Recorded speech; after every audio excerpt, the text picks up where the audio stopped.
Have you missed me? I've missed you. Hello everybody and welcome back. I hope you're doing really well.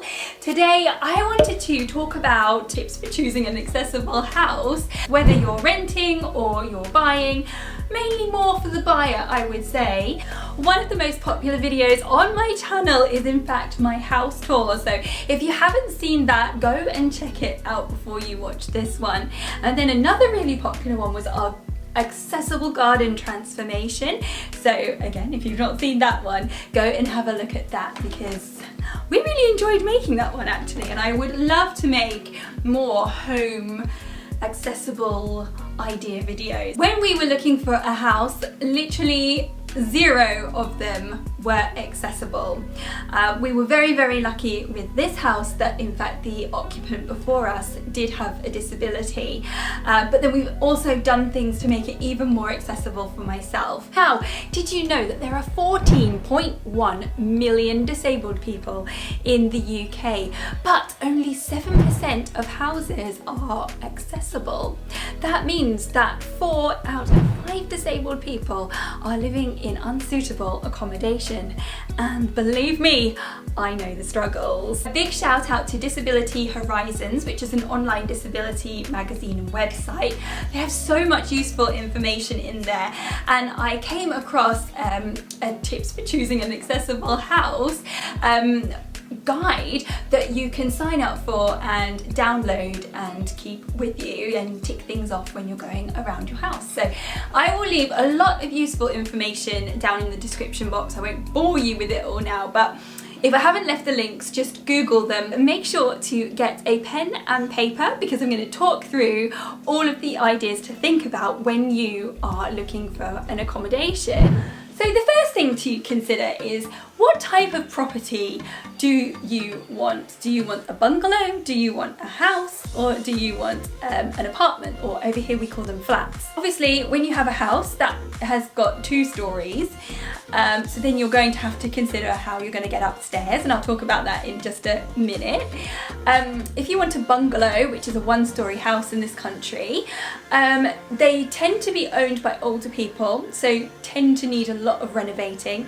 They also tend to come with a lot of land. They come with bigger gardens. We don't have much land in England. They do come with bigger gardens, and you've got to think, you know, am I going to be able to look after the garden? What about when I get a little bit older and I'm not as able, which I'll talk about a little bit later again. Definitely things to consider there. And then when you have a flat, apartment or unit, whatever you want to call it, you've got to consider how you're going to get upstairs if it's not on the ground floor. Sometimes, okay, the apartment could be accessible, but actually getting into the apartment block may have stairs, so you're going to have to consider how you're going to get in and out, and especially to consider access if there is a fire. Which leads me nicely on to the next point, is once you have found a property, are you able to get out the back in case of a fire? Are there emergency kind of escape routes that are available if you need them? This house that we moved into, the back was beautifully accessible, but I had problem getting out of the front, which you all know about. So it's always definitely something to consider. Then you've got to consider the costs. So you might have your budget for moving, but then you've got to think about, well, am I going to be able to get a disabled person's facilities grant, or am I going to have to pay for that myself? We were quoted an eye-watering £3,000.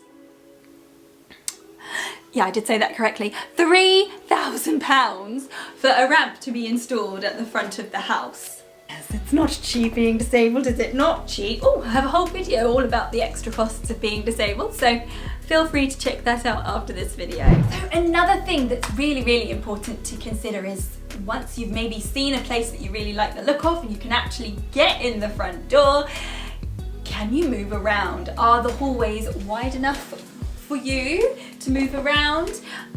Can you, if you have a Batek, like myself for example, or any sort of mobility aid add-ons, can those get out the front or out the back? I can't get my Batek out of the front door, unfortunately, but luckily I can get it out of the back, but it's definitely something to bear in mind. Once you're through to your property, what's the layout like? Is it all higgledy-piggledy? I'm not sure if that's an English word, but you know, kind of pokey and difficult to move around with lots of different rooms and maybe even internal steps? Or is it open plan? I love the fact that downstairs here we're all open plan, which you will have seen in the house tour, so it is really easy for me just to glide in and out and around and come and go as I please, and there's no like awkward passing anybody or opening doors and bashing into door frames. Oh, you know the struggles. Another thing that is worth considering is if you are thinking of purchasing a 2-story house, how are you going to get up the stairs? We're lucky we have a stair lift, but it is definitely worth considering if a stair lift can be fitted into that property and how much it's going to be.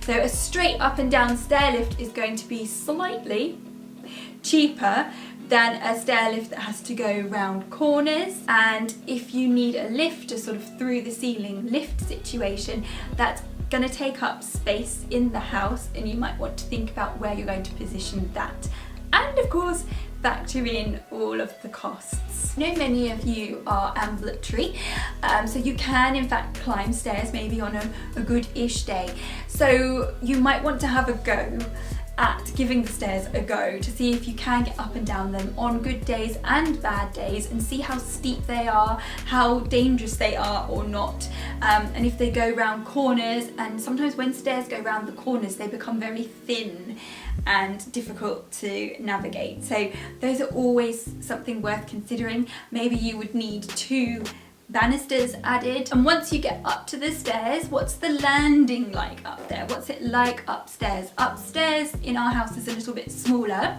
and it has a little landing which is wide enough for me to get my wheelchair on and move around safely. But the rooms are a little bit smaller, which is why I like it downstairs much more, because it's easier and all open plan. If you are choosing a 2-story house, can I just say how amazing it is to have a downstairs toilet? Yes, we have the stair lift, but obviously it takes time and effort to get all the way up there and then come all the way back. And if you've come all the way downstairs and then, you know, 5-10 minutes later you're like, ooh, actually I need a wee, and you've got to go all the way back upstairs again, it does get very, very tiring. So I am so grateful that a downstairs toilet is something that we have. The toilet wasn't here when the house was originally built. The person before us built the toilet in, and you'd never know that it was added on later, but yeah, it makes a huge, huge difference. Let's talk about the kitchens and the bathrooms. Sometimes you can be lucky and find a property with an adapted bathroom. When we were looking at places, some of the people who had previously lived there had unfortunately left this life and had moved on, and quite often wet rooms and adaptations have been left in the property, and quite often the bathrooms would have been adapted but not so much the kitchens. But obviously when you get into the bathroom you need to consider those costs again, as to what you might need, and also the bathrooms in this country tend to be quite small as well. So always try and take your mobility aids or your wheelchair or whatever in there. My bathroom is very small and I literally have to sort of like reverse in and come back out again. But it's manageable, we can do it, we can do it. When you are in the bathroom, if you are rather partial to a bath and you're not thinking about renovating the bath, or the bathroom, maybe check out and see if a shower chair can fit in there, if you want a bath or a shower, or a bathing board can fit across there. It's always a good idea. You can always chat to your occupational therapist, who should be able to help you and answer any questions that you may have. And then the same for the kitchen. Spend some time in the kitchen, see how it works for you, and maybe have a go at pretending to sort of cook, see what you can reach, or think about if you do need a new kitchen, an adapted kitchen. Woo, that costs a bit of money. Obviously you got to factor that in, and see how it works for you. So let's just think about the outside of the property for a moment. Where are you going to park? If you drive, has the property got a driveway or allocated parking for you, or is it on-street parking? Sean used to live in a flat where there was only on-street parking, and it was an absolute nightmare. We're really lucky here that there is allocated parking for me outside the front of the property. And also another thing that we're really lucky with is the fact that it's quite flat around here. In Brighton, it is so hilly. If any of you are from Brighton or you have visited Brighton, you will know it's so steep and so difficult to get around. If I just want to sort of get out to the car, it's flat and easy. Also the garden is flat. You don't really want a garden that's on a hill. Just riding down to my local shops, it's relatively flat. There's not like a huge hill on the way back up or anything like that. Otherwise that would make my life really hard, and I've looked at places before and I've been like, oh no, I wouldn't want to live there. Like, oh, these huge steep driveways and hills and things. Not for me. Not for someone who has to live on wheels, I can tell you. You know, if you are thinking of moving to an area, make that little trip from the house to the local shops. Check that there's the cut curbs. Check that the camber is not so difficult. Make sure that the train stations are accessible, and even the bus routes as well. So if you have found a property that you really like the look of, make sure you go back a few times. Go back in the day, go back in the evening time, really get a feel for it. Take different mobility aids if you use different mobility aids, and also make sure that you can reach everything. I know that might sound, what can I not reach? But you know, there's a stopcock that turns your water off in an emergency. Where is that? Can you locate it? The boiler, can you access the boiler? Can you access the electrical things? I can, they're all under the stairs here and relatively low, so that's lucky. Another little tip that someone left me over on Instagram, I think, or it might have been YouTube, I can't remember, is that if you're choosing a new build property and it hasn't quite finished yet, you can ask for accommodations to be made, like the oven, for example. Instead of it being put in higher, it could be put in lower. Also, the benefit of new build properties is that the doorways tend to be wider as well. Another thing that is important to consider, and something that I kind of touched upon earlier, is to think about your condition. If you have a degenerative condition, think about how you might change in 5 to 10 to 15 to 20 years. So, you know, a 2-story house which is a little bit higgledy-piggledy with stairs in a corner might be fine for you at the moment, but how is it going to be in 15 years time? I know that sometimes that can be a hard thing to think about, but it might save you a lot of time and worry and stress in the long run. So that was my video on tips for choosing a house when you have a disability and use a wheelchair. I don't think I can think of anything else, but if you can think of anything, make sure to drop it down below. Don't forget, there's lots of information in the description box or the pinned comment. I really hope that you found it useful.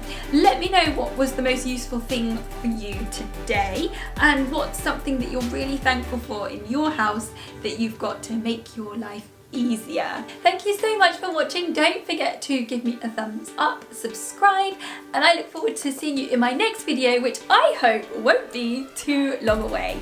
Bye!